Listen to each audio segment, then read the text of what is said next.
All right, welcome back to the show, Money Grows on Trees podcast. My name's Lloyd Ross. This episode is titled, Buying a New Car is Dumb. Can't make it that much more obvious. I hope the title triggers you because that's the intention of this particular episode. Have you ever had this feeling in your stomach or a rush of blood through your body compelling you, whispering to you to go to the car dealership and for the first time in your life, buy a new car? And not just buy one, but go into the dealership, buy it using debt, and then put a big red ribbon around it and post it on your social media to seek external validation from your tribe. And get a clap and a round of applause and some comments, and congratulations, you have just committed financial suicide. A lot of depreciation happens instantly. The non-cash charge, money that fritters away that you can't see. And worst about that is that you have to pay interest on that because you borrowed money to buy it. And that's not a great situation to be in, because in a few years' time, what can happen to you is that the value of the car falls below the value of the loan you took out in the first place. So you'll be paying interest on a loan balance from a couple of years ago that was high, and an asset that's actually fallen in value drastically. And then you'll be in a position where you can't sell the car. Now, the thing is that people find themselves in that particular position a lot. They do. They go and buy this new car for all these reasons. And some do want to share it on their social media and get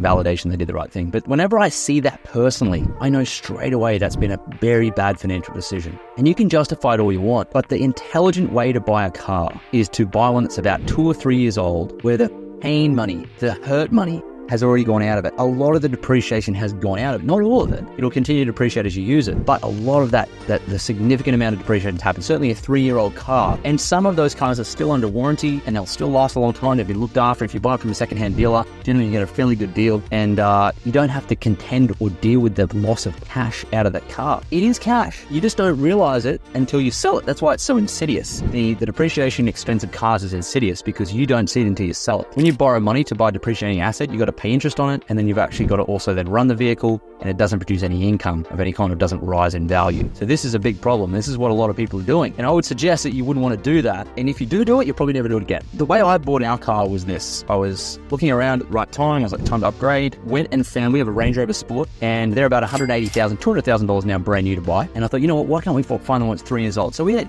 3 years old. It was in great condition. When I looked at it, drove it. It was at a second-hand dealer. I had looked at all the prices, and I thought, hey, I'm happy to pay this. I think we saved about $90,000 in depreciation expense. You've got to make about $130,000 to actually spend $95,000. You do, because you've got to pay BAS and tax on that if you're a business owner. So that's a lot of money to save, and penny saved is a penny earned. And so I thought, you know what, we're better off to do that. And so that's what we did. And so a lot of that depreciation expense had already been engaged or dealt with because the car was 3 years old. But was the car in great condition? Yes. Is it still in great condition? Yes. It feels and looks brand new. It'll continue to, probably keep it for another 10 years, right? And so when we sell it, we won't have gone through that. And so we won't experience that drop in value. And so if you are going to borrow money to buy a car, which I'm completely not against, by the way, I understand you don't have a spare 30 or 40 or 50,000 cash in your bed, so I get it. But you will get a better ROI from that borrowing when you're buying an asset that doesn't depreciate as fast. You will, because you won't be paying interest on a higher amount when the vehicle's only worth 20, 30, 40% less. And so the depreciation, the sting comes out of it after the first 3 to 4 years. So you can find something that's about that age. You can still have a great car that works well, that has no maintenance issues and cost you money that way.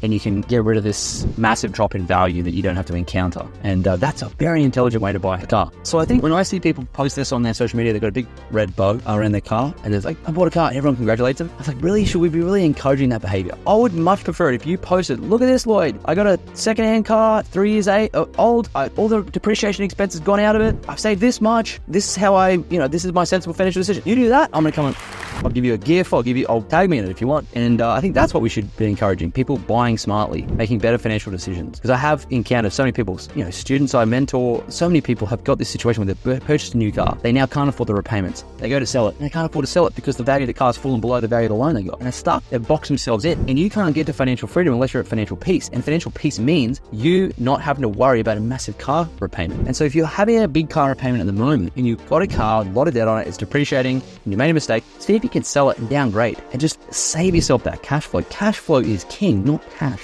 So create better cash flow by buying your car smartly. I'd love to see these types of posts on social media. Again, tag me in that if that's what you do. I'd love to see it.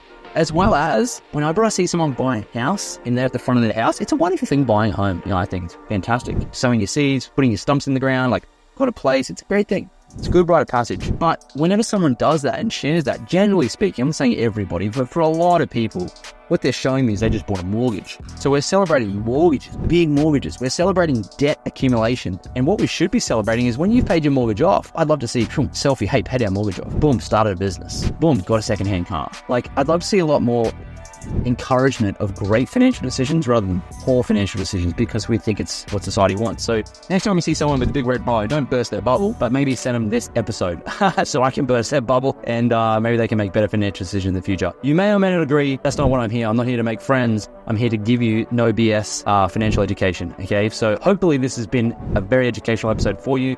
Send this to someone who you know needs to hear it. Share this episode, leave us a 5-star review. That'd be amazing on Spotify. Come over to the YouTube channel and click subscribe. Leave me a comment. Go check out the show notes. Grab my latest book, Money Buys Happiness, moneybuyshappinessbook.com, and jump into our free Telegram channel if you want daily money tips from me, LloydTelegram.com. So that's the show. Hope you've enjoyed the episode, and I will talk to you and see you on the next episode of the Money Grows on Trees podcast.